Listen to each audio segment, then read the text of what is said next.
दोस्तों नमस्कार। मैं अभी आईडीपीएल ग्राउंड में हूं और यहां पर मतगणना चल रही है और सुबह 8 बजे मतगणना शुरू हो गई थी और देर रात होने को है। आप समझ सकते हैं तीसरे राउंड के बाद अभी तक चौथे, पांचवें, छठवें और सातवें राउंड के मतगणना के नतीजे सामने नहीं आए हैं। पुलिस फोर्स यहां बुला दी गई है। अंदर क्या कुछ चल रहा है तस्वीर सामने बिल्कुल भी नहीं आ पा रही है। हमें पूरा अंदेशा है इस चुनाव को प्रभावित किया जा रहा है। जिलाधिकारी, एसएसपी सभी यहां पहुंच चुके हैं, लेकिन सवाल इसी बात को लेकर है, आखिर चौथे राउंड की, पांचवें राउंड की, छठवें राउंड की नतीजे सामने क्यों नहीं आ रहे हैं। सात राउंड में मतगणना होनी थी। तीसरे राउंड की मतगणना के नतीजे करीब 4 घंटे पहले आ गए थे, लेकिन उसके बाद से कोई तस्वीर भी सामने नहीं हो पा रही। इससे अंदेशा यही लगाया जा रहा है कि सरकारी मशीनरी का दुरुपयोग करके चुनाव को प्रभावित किया जा रहा है। पूरे राज्य भर के विभिन्न हिस्सों में जहां जहां नगर पालिका अध्यक्षों के, पंचायत अध्यक्षों के, नगर निगमों के चुनाव हुए हैं, वहां के नतीजे सामने आ रहे हैं।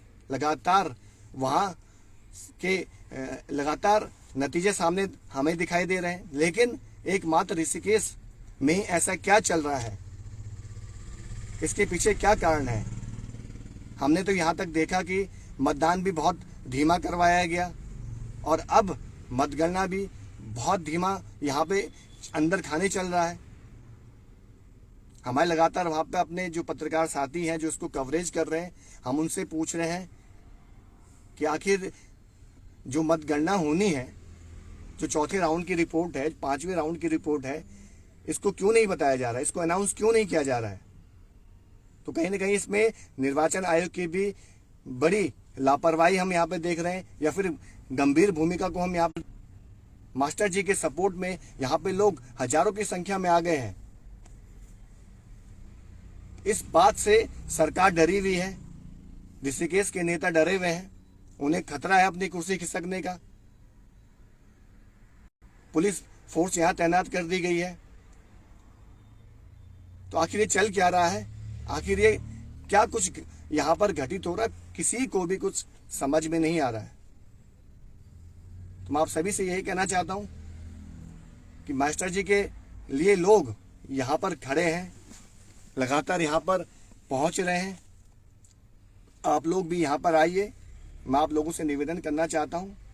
और हमें पूरी शंका है मतदान को प्रभावित किया जा रहा है, अंदर गड़बड़ हो रही है, किसी भी तरह से मास्टर जी चुनाव न जीत पाए, इसको लेकर पूरी मशीनरी यहां पर झोंक दी गई है। जंगल राज यहां चल रहा है, तानाशाही यहां पर चल रही है। ऐसा चुनाव आज तक कभी भी उत्तराखंड में देखने को नहीं मिला। ये उत्तराखंड सरकार की बौखलाहट दिखाई दे रही है हमें। एक चुनाव तक आप सही तरीके से नहीं करवा पा रहे हैं, तो किस लोकतंत्र की हम बात करें। यहां जनता की आवाज को दबाया जा रहा है, जनता की भावनाओं के साथ खिलवाड़ किया जा रहा है। सुबह 8 बजे से लेकर और अभी तक यहां पर मतगणना चल रही, लेकिन नतीजे सामने नहीं आ रहे हैं। अंदर से एक भी रिपोर्ट हमें नहीं मिल रही। यहां लोग परेशान है कि चल क्या रहा है अंदर आखिर, जबकि हर राउंड के नतीजों को अनाउंस किया जाता है लाउड स्पीकर के जरिए, पब्लिक के बीच बताया जाता है कि इतने मत पड़े हैं इस प्रत्याशी को, इतने मतों से प्रत्याशी आगे चल रहा है, लेकिन यहां कुछ भी नहीं पता चल रहा। ऊपर से पुलिस बल तैनात कर दिया गया है। तो उत्तराखंड की जनता को समझना होगा, ये सरकार तानाशाह हो चुकी है, ये सरकार लोकतंत्र की हत्या कर रही है, जनता की आवाज दबाई जा रही है और हमें पूरी संभावना है चुनाव को प्रभावित किया जा रहा है। आपने देखा होगा यहां के जो मूल निवासी मतदाता थे, उनके मतदाता सूची से भी नाम गायब करवाए गए। 12 से 15 हजार लोगों के नाम गायब करवाए गए। मतदान धीमा करवाया गया ताकि लोग वोट न दे सके। और अब मतगणना को प्रभावित किया जा रहा है। ऐसा कौन सा हथकंडा है जो यहाँ के नेताओं ने, यहाँ की सरकारी मशीनरी ने, उत्तराखंड की सरकार ने ना अपनाया हो। लेकिन ये तय मानकर चलिए, आज जनता की आवाज जिस तरह से भाजपा सरकार दबा रही है, जिस तरह से आप लोगों की भावनाओं के साथ खेल रहे हो, आने वाले समय में यही जनता आपको सबक सिखाएगी। 2027 विधानसभा का चुनाव दूर नहीं है। जनता आपको सबक सिखाने के लिए तैयार बैठी है। पूरे प्रदेश भर में संदेश चले गया है। लोग भाजपा राज से परेशान हैं, भाजपा सरकार के कार्यों से लोग परेशान हैं, इसलिए इस समय निर्दलीय प्रत्याशी चुनाव जीत कर आ रहे हैं। और इसी केस में तो हद हो गई है।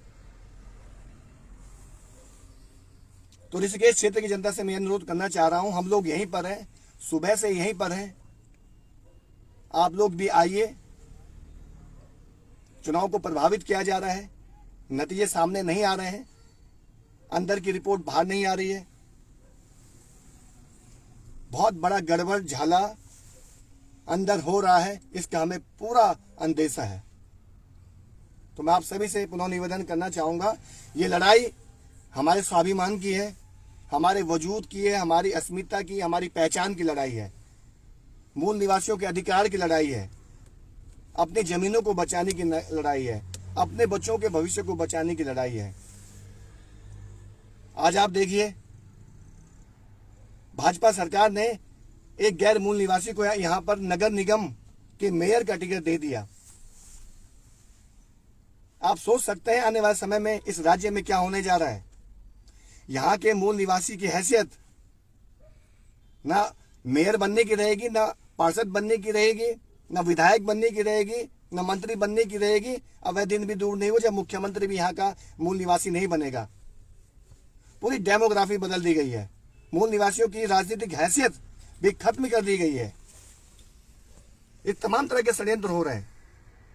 जमीनें हमारी लूटी गई, नौकरियां हमारी लूटी गई, मूल निवासियों के वोटों के अधिकार से यहां वंचित किया जा रहा है। और अब जो राजनीतिक हैसियत इस राज्य में मूल निवासियों की बची हुई है, उसको भी खत्म किया जा रहा है। तो सरकार, आप जितना जनता को दबाने के लिए सरकार ये कोशिशें कर रही है, इसका जवाब आपको जरूर मिलेगा। अब उत्तराखंड की जनता जाग चुकी है, समझ चुकी है। उत्तराखंड राज्य में 24 सालों में जो आप लोगों ने इस राज्य के लोगों के साथ धोखा किया है, अब जनता इस बात को समझ रही है। और यकीन मानिए इस बात का, यहाँ की जनता में जो आग है, जो आक्रोश है, ये बड़ा विस्फोटक रूप लेगा। और इस घमंडी सरकार को, जो सत्ता के नशे में चूर हो चुकी है, उसको जरूर सबक सिखाएगी। हमें पूरा भरोसा है और हम 2027 के लिए उत्तराखंड की जनता को लामबंद करेंगे। इस सरकार की करतूतें बताएंगे, ये सरकार कर क्या रही है आपके साथ, इसका पूरा काला चिट्ठा हम जनता के सामने खोलेंगे, ये तय मानकर चलिए। तो मैं बहुत बहुत धन्यवाद दूंगा तमाम आप लोगों का। और मुझे अभी पूरा भरोसा है, पूरी उम्मीद है, हमारे मास्टर जी जरूर चुनाव जीत कर आएंगे। अगर गड़बड़ी हुई तो इसका जवाब भी हम जरूर देंगे। बहुत बहुत धन्यवाद।